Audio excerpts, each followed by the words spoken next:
ठीक है। Yes. So if, मैं इफ की बात कर रहा था। इफ एक कंडीशनल स्टेटमेंट है जिसको लिखने का तरीका ये है कि इफ हमेशा यूज किया जाता है जब भी हम कोई कंडीशन चेक करना चाहते हो। कंडीशन मतलब कि कंडीशन ट्रू हो तो क्या हो और फॉल्स हो तो क्या हो।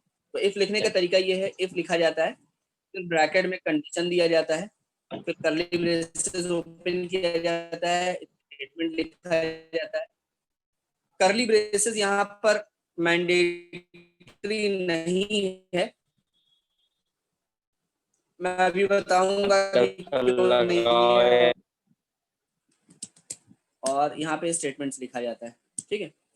अब इफ यूज कहाँ किया जाता है, जब कंडीशन ट्रू हो। अगर इफ के अंदर आपने जो कंडीशन दे रखी है अगर वो ट्रू होती है, अगर ये कंडीशन ट्रू होती है तो जो इफ के अंदर ये जो स्टेटमेंट्स लिखे हुए हैं ये वाला ब्लॉक एग्जीक्यूट होता है। और अगर फॉल्स होता है, अगर इफ कंडीशन फेल कर जाता है, मतलब जो कंडीशन आपने दी है अगर वो फॉल्स हो जाती है तो एल्स वाला ब्लॉक एग्जीक्यूट होता है। ठीक है। यस। तो मतलब कि अगर ट्रू हो तो क्या हो और फॉल्स हो तो क्या हो, यहाँ पर आप ये चेक कर सकते हैं। तो अभी हम एक एग्जाम्पल से समझते हैं। उससे पहले हम ये समझते हैं, मैंने ये कहा था कि अगर हम ये चाहें तो ये ब्रैकेट ऑप्शनल है। इसका मतलब क्या है, ये ब्रैकेट ऑप्शनल इसलिए है क्योंकि अगर आप ये ब्रैकेट्स नहीं लगाते हैं, ठीक है, तो जो अगर आप सिंगल लाइन का स्टेटमेंट लिख रहे हैं इफ के नीचे, अगर सिर्फ एक लाइन का स्टेटमेंट है इफ या एल्स के नीचे, तो आपको ये कर्ली ब्रेसेस नहीं भी लगाएंगे तो कंपाइलर बाय डिफॉल्ट इफ के नीचे जो सिंगल लाइन होती है उसको इफ के नीचे मानता है, और एल्स के नीचे जो सिंगल लाइन होती है वो उसको एल्स के नीचे मानता है। ठीक है। लेकिन एक से अगर दो लाइन हो गई तब आपको कर्ली ब्रेसेस लगाना ही पड़ेगा, चाहे वो इफ के अंडर में हो चाहे एल्स के अंडर में हो। ठीक है। फॉर एग्जाम्पल देखते हैं, जैसे सपोज हमने एक प्रोग्राम बनाया, हमने यहाँ पे लिखा क्लास, सपोज हमने लिख दिया सैंपल नाम की क्लास बना दी, ब्रैकेट ओपन किया, फिर हमने यहाँ पे अपना बाकी सारी चीजें लिख दी पब्लिक स्टैटिक वॉइड में।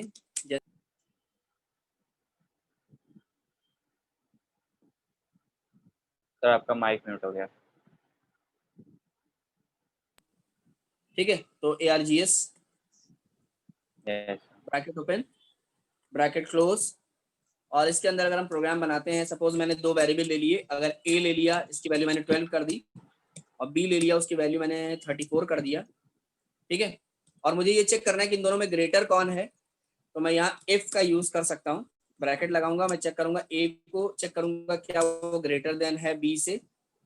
अगर है तो हम क्या करेंगे, यहाँ पर हम एक मैसेज प्रिंट करवा देंगे, system dot out dot println, yes.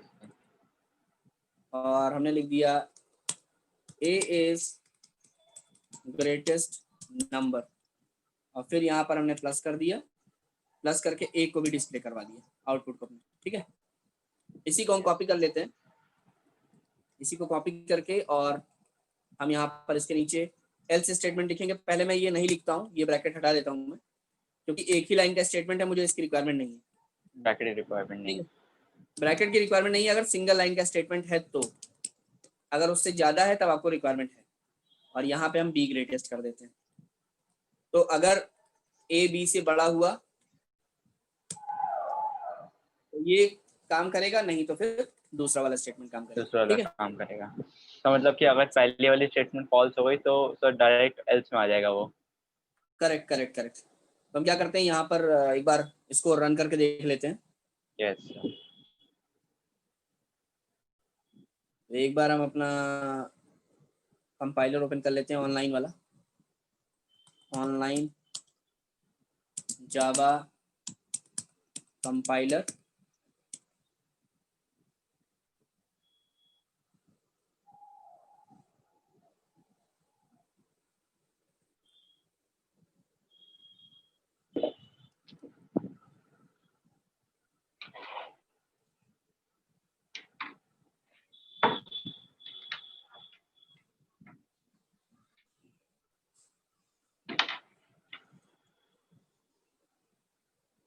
ठीक है।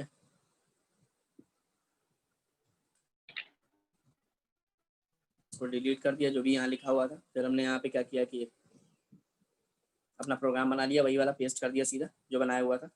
यस, ठीक है, और यहाँ पे क्योंकि क्लास का है क्लास मेन रख मेन। देते हैं। हाँ, क्योंकि ये मेन डॉट जावा से सेव है, बाकी आपको नॉर्मल अपने प्रोग्राम में नहीं करना पड़ेगा, मतलब जब आप इसको ब्लूजे यस पे या किसी भी करेंगे तो आप अपने नाम से कर सकते हैं। ठीक है, यस तो अगर हम एग्जीक्यूट करेंगे तो इसमें आना चाहिए बी इज ग्रेटेस्ट नंबर, क्योंकि बी बड़ा नंबर है यहाँ पर। यस। कंपाइलेशन एरर, क्योंकि मेरे ख्याल से ब्रैकेट कम लगाया, एक ब्रैकेट और लगेगा। ठीक है, अब आउटपुट आ जाएगा, ये देखो आउटपुट आ गया होगा, उसको थोड़ा बड़ा कर लेते हैं, दिखाई देगा इसमें। ये देखो बी इज ग्रेटेस्ट नंबर। ठीक है, यस सर, आ गया। क्योंकि देखा जाए तो बी इस प्रोग्राम में बड़ा है, ऑलरेडी 34 है। ठीक है, 34। अगर मैं ये वैल्यू चेंज कर देता है, मानो मैंने ए को बड़ा कर दिया, तो सर अपने एक प्रोग्राम को चेक ग्रेटेस्ट कर लिए कि नंबर हो मेरा दोनों जाएगा। कंडीशन काम कर रहा है कि नहीं कर रहा है, बस है कि दोनों कंडीशन सही काम कर रही है, देखो सही काम कर रही है। यस अब सर, आ ए। गया ए इज ग्रेटेस्ट नंबर, इसका मतलब मेरा प्रोग्राम सही काम कर रहा है। ठीक है, यस और अगर आपको user interface, user based input चाहिए तो आपको पता है कैसे करना है, यस इंपोर्ट करना है स्कैनर को और उसको यूज कर लेना है। ठीक है, यूजर से करना है तो आप लिखेंगे import java dot util dot asterisk, और यहाँ पे क्या करेंगे आप, स्कैनर यूज करेंगे। Yes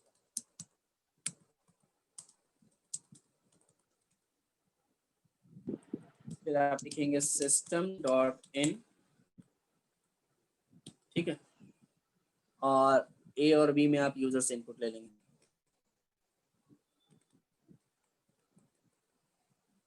A equals to scan dot next sir, int। Use input लेने के लिए हम लोग ये नहीं कर सकते वॉइड मेन, मतलब खाली छोड़ दें? उससे भी कर सकते हो, लेकिन वो वाला मेथड मैं इसलिए नहीं सजेस्ट करता हूँ क्योंकि उसमें आप मैसेज नहीं दे सकते यूजर को। यस इसमें अगर आप चाहें तो यहाँ पर ऊपर मैसेज दे सकते हैं कि एंटर वैल्यू, मतलब आप यहाँ लिख सकते हैं system dot out dot print LN enter value of A and B.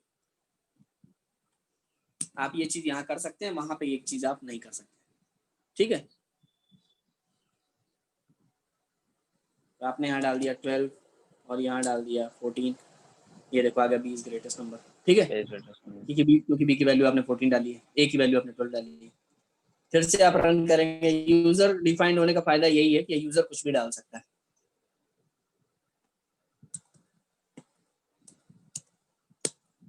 अब ए इज ग्रेटेस्ट नंबर आ गया, तो इसका आपका प्रोग्राम सही चल रहा है। ठीक है, तो ये हो गया इफ एल्स का प्रोग्राम की, अगर इफ वाली कंडीशन सही होगी तो इफ वाला ब्लॉक एग्जीक्यूट होगा। अगर इसी प्रोग्राम में हम यहाँ पर मानो हमने यहाँ पर कर दिया कॉमा सी इक्वल्स टू 2, और यहाँ पे मैंने जैसे ही मैं इफ के नीचे अगर कोई लाइन ऐड करूंगा, ठीक है, सपोज मैं यही जो कॉपी किया मैंने, कंट्रोल जेड बैक चलते हैं, क्योंकि यहाँ पर हम क्या करते हैं कि इसी लाइन को कॉपी कर लेते हैं और सी को डिस्प्ले करने की कोशिश करते हैं। इसी के नीचे एक और स्टेटमेंट डाल देते हैं, प्रिंट करा देते हैं सी इज ग्रेटेस्ट नंबर, और सी को डिस्प्ले करा देते हैं। तो अब यहाँ पर एरर आ जाएगा, क्योंकि मैंने क्या कहा था कि अगर इफ के अंदर एक से ज्यादा स्टेटमेंट हो जाते हैं तो ब्रैकेट चाहिए। ये देखो कंपाइलेशन फेल हो जाएगा, क्योंकि मैंने आपको बताया था कि एक से ज्यादा स्टेटमेंट हो जाएगा तो आपको ब्रैकेट लगना पड़ेगा। ठीक है, क्योंकि वो बता रहा है कि इफ तो है लेकिन बिना एल्स के है, वो एल्स को नहीं पहचान पा रहा है, इसलिए आपको क्या करना पड़ेगा, एक से ज्यादा स्टेटमेंट हो जाएगा तो आपको कर्ली ब्रेसेस लगाना पड़ेगा। अगर आप कर्ली ब्रेसेस लगा देते हैं कोई झंझट ही नहीं है। ठीक है, अब आप इसको रन करके देखिए, अब वैल्यू मांग रहा है, मैंने डाल दिया वैल्यूज। अगर इसको थोड़ा सा बड़ा कर लेते हैं तो देखो तुम्हें दिखाई देगा 34 78 78 आ गया। ठीक है, क्लियर? ये बी वाला इसलिए नहीं आया, मतलब सी वाला इसलिए नहीं आया क्योंकि ए ट्रू नहीं हो पाया, बी ट्रू हो गया, मतलब एल्स ट्रू हो गया। ठीक है, एल्स वाली कंडीशन एग्जीक्यूट हुई है, इसलिए सिर्फ बी आ रहा है। अगर हम ए वाली कंडीशन एग्जीक्यूट करा दें तो दोनों आउटपुट आ जाएंगे। मतलब अगर हमारे प्रोग्राम में अगर ये 15 है और ये 10 है दूसरी वैल्यू, तो अब दो आउटपुट आएगा, ए इज ग्रेटेस्ट नंबर और सी इज ग्रेटेस्ट नंबर, क्योंकि आपने सी ग्रेटेस्ट नंबर भी प्रिंट करवा दिया वहां, दिख रहा है? Yes sir. जब एक से ज्यादा हो जाए तो आपको कर्ली ब्रेसेस लगा लेना चाहिए। ठीक है, क्लियर? यस। ठीक है, अगर एक से ज्यादा कंडीशन हो जाए, मानो हमको ये चेक करना है ए बी सी में कि कौन बड़ा है, यहां भी हमने इसको भी इनपुट करवा दिया।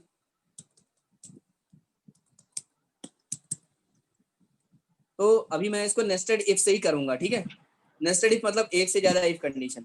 तो अब यहाँ पर कंडीशन क्या क्या बनेगी, ए को बी से बड़ा होना पड़ेगा और ए को सी से भी बड़ा होना पड़ेगा। जी से। सिमिलरली यहाँ पर एक दूसरा कंडीशन आ जाएगा इफ का, यहाँ भी आपको क्या करना पड़ेगा, बी कोई को चीज ए से भी बड़ा होना पड़ेगा और बी को सी से भी है। सी से बड़ा होना पड़ेगा।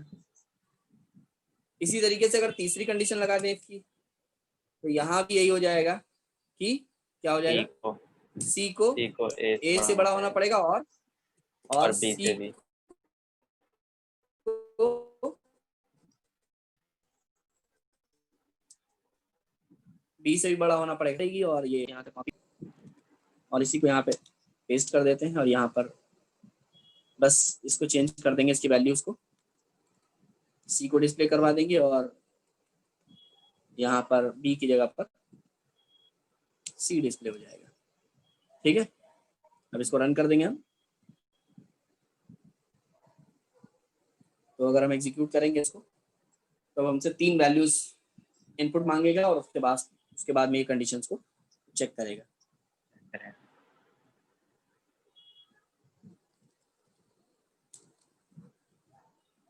एक सेकंड में इसको रिफ्रेश कर देता हूँ, शायद ये थोड़ा स्लो चल रहा था।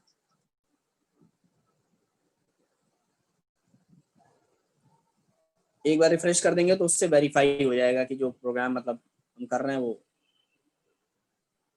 सही कर रहे हैं या नहीं कर रहे हैं।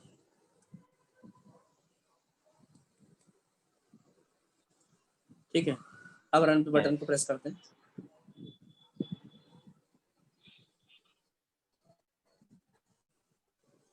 देखो, प्रोग्राम में 2 चीजें आपको आनी चाहिए। पहले तो आपको ये चेक करना है कि एरर तो नहीं आ रहा है कोई आपके प्रोग्राम में। ठीक है, तो जैसे एरर नहीं है, प्रोग्राम रन हो गया तो मतलब कंपाइलेशन एरर तो नहीं।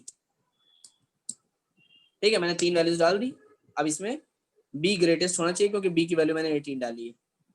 ये देखो, बी इज ग्रेटेस्ट नंबर सही चल रहा है क्योंकि ए की वैल्यू 14 डाली है मैंने, बी की वैल्यू 18 डाली है और सी की वैल्यू 12 डाली है, तो बी ग्रेटेस्ट आ रहा है। ठीक है, अगर हम फिर से रन कर लें, कोई और वैल्यू डाल के देख लें, तो भी हमारा ये क्लियर होना चाहिए। ठीक है, तो हमने 34 डाल दिया, 51 डाल दिया है और 89 डाल दिया है। तो अब सी इज ग्रेटेस्ट आ रहा है क्योंकि सी की वैल्यू 89 है। तो इसका मतलब हमारा प्रोग्राम सही चल रहा है क्योंकि वो कंडीशन सारी चेक कर रहा है सही से। ठीक है, क्लियर? ऐसे ही आप ए को भी चेक कर लेंगे, कोई बड़ी चीज नहीं। मैं इसलिए नहीं कर रहा हूँ क्योंकि फिर वो आप कर सकते हो इसलिए, कोई दिक्कत नहीं है। ठीक है, क्लियर? तो मैं इसी फाइल में प्रोग्राम को नीचे की तरफ पेस्ट भी कर दे रहा हूँ। ठीक है,